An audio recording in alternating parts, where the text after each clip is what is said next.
Jhabua police को एक बार फिर बड़ी सफलता हाथ लगी है। पुलिस ने 2 बड़े मामलों में फरार चल रहे कुख्यात बदमाशों को गिरफ्तार किया है। बता दें कि झाबुआ जिले में बदमाशों ने पुलिस की नींद हराम कर रखी है। पुलिस ने चैलेंज दे रहे 24,000 के इनामी बदमाश को गिरफ्तार किया है। पकड़े गए आरोपी के खिलाफ कोतवाली थाने में मामला दर्ज था। आरोपी के पास से चोरी का माल बरामद हुआ है, जबकि दूसरे मामले में राणापुर में गोलीकांड में हुई हत्या के आरोपी को भी गिरफ्तार किया है। पुलिस के द्वारा पकड़े गए आरोपियों को रिमांड पर लेकर पूछताछ की जा रही है। एक व्यक्ति को गिरफ्तार किया गया है, उसका मैं थोड़ा सा बैकग्राउंड बता देता हूँ। पहले हमारे यहाँ पर झाबुआ में कुछ पुरानी लूट हुई थी और कुछ चोरी हुई थी, और जिसमें कई चीज़ों को तो पहले ही बरामद किया था, कुछ आरोपियों को पहले भी अरेस्ट किया था। लेकिन उसी तारतम्य में जैसे एक इस बार 2022 में अप्रैल में एक घटना हुई थी, जिसमें एक व्यक्ति वीडियोग्राफी करने जा रहा था और उसका कैमरा लूट लिया गया था।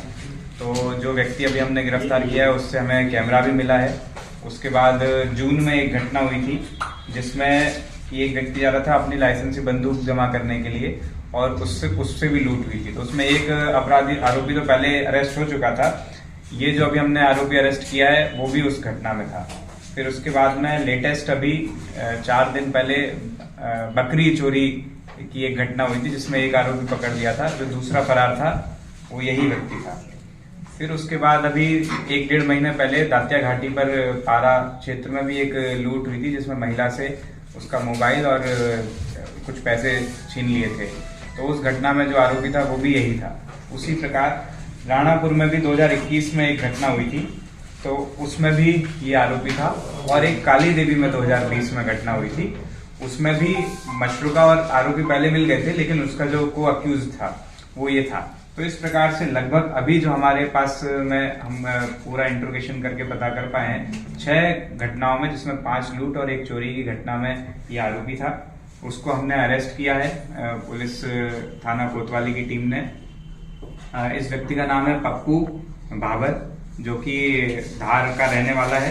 धार में टांडा क्षेत्र जो है वहां का ही रहने वाला है। इस पर अभी तक सब अलग अलग अपराध मिला करके 24,000 रुपये का ये इनामी था। इस पर अलग अलग अपराधों में इनाम घोषित हो चुके थे।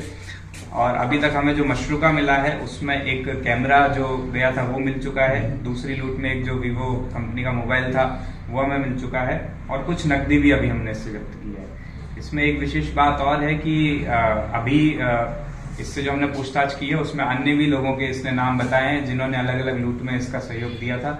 ये जो महिला है, उस झोपड़ी में 2 कमरे हैं जी। तो महिला उस कमरे में थी जिसमें उसका पति भी था और उसकी बेटी थी, और अंदर वाले कमरे में उसका जमाई था और बेटा था।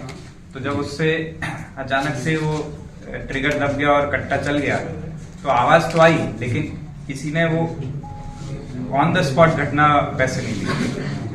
तो आवाज आई, और उसके बाद का जो घटनाक्रम है, जब महिला ने बोला कि किसी और को मत बताना, कबेलू हटा दो, ये समय तो बाकी लोग थे। तो बाकी लोग भी आरोपी हैं सर? बाकी लोग जो 302 की अभी हमने धारा बना, जिसमें हमने अपराध दर्ज किया था, उसमें बाकी लोग नहीं है। लेकिन अभी विवेचना में आगे और जो धारा तरमीम होगी, उसमें जो होगा तो हम उसको इंक्लूड कर लेंगे।